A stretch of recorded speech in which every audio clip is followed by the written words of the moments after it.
Waralaba film Predator kembali menyapa penggemarnya lewat film terbaru Predator Badlands. Film yang disutradarai Dan Trachtenberg mengambil sudut pandang dari predator Yautja muda bernama Deke dan Tia, Weyland Yutani yang rusak.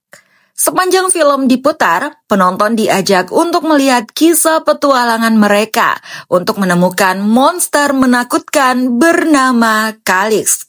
Ini dia review film Predator Badlands. Di sebuah planet terpencil bernama Gena, ada seorang predator muda bernama Deke.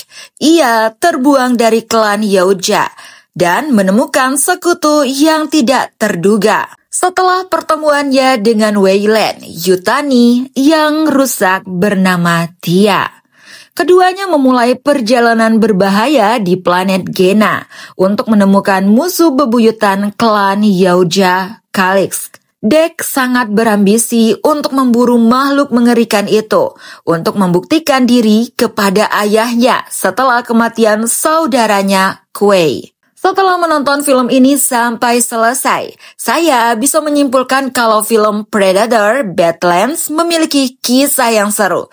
Terlebih lagi, cerita dalam film ini sepenuhnya diambil dari sudut pandang si predator itu sendiri dan tidak menampilkan sosok manusia.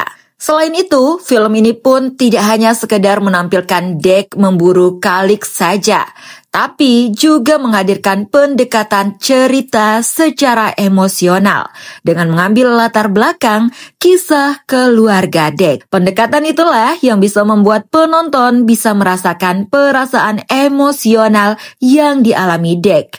Di Indonesia, film Predator Badlands mendapatkan rating usia 13 tahun ke atas. Walau demikian, saya menilai kalau Trachtenberg tidak mengurangi adegan aksi di film ini.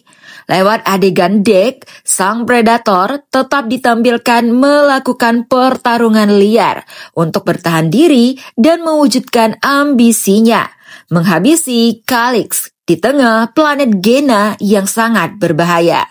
Selain itu, film ini juga menyelipkan sedikit bumbu-bumbu komedi yang dapat meredakan intensitas menegangkan yang dialami Deke. Kemudian, jangan lupakan aspek CGI dan sinematik yang menarik dari film ini.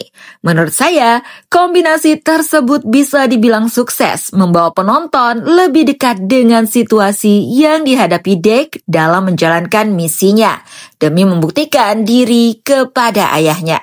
Selama film diputar dari awal sampai akhir, kisahnya mengikuti perjalanan Deke dan Tia yang mencari Calyx. Kombinasi akting Dimitrios Schuster menjadi Deke dan Elle Fanning berperan sebagai Tia membuat film terasa menarik untuk ditonton. Saya memahami kalau memerankan karakter predator bukanlah hal yang mudah. Usai menonton, saya berpendapat kalau akting Dimitrios dalam film ini sudah terbilang cukup memuaskan sebagai Deke. Ia pun berhasil memperlihatkan sisi emosional dari sosok predator.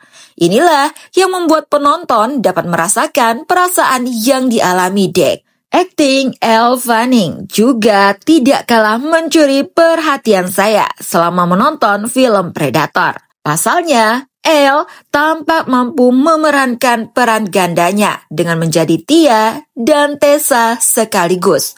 Kedua karakter Weyland Yutani itu pun memiliki sisi yang sangat berbeda dalam film ini. Alhasil, eksekusi peran ganda Elle patut diapresiasi. Apalagi bukan hal yang mudah bagi seorang aktris bisa memerankan peran tersebut. Predator Badlands memang bukan satu-satunya film dalam waralaba Predator.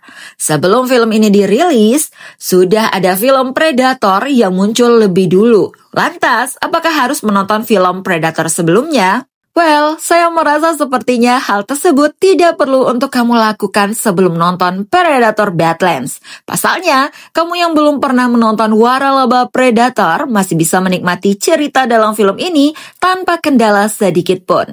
Namun, tidak masalah juga kalau seandainya kamu mau menonton film Predator sebelumnya untuk melihat perkembangan cerita yang ada di dalam film ini. Sementara untuk para penonton lama yang sudah mengikuti franchise Predator sejak awal, film ini juga masih bisa ditonton. Hanya saja, mereka perlu menyesuaikan ekspektasi terhadap cerita yang ditampilkan sepanjang film. Dari penilaian secara keseluruhan, saya bisa menyimpulkan film Predator Badlands masih terbilang menarik dan menjadi tontonan di bioskop.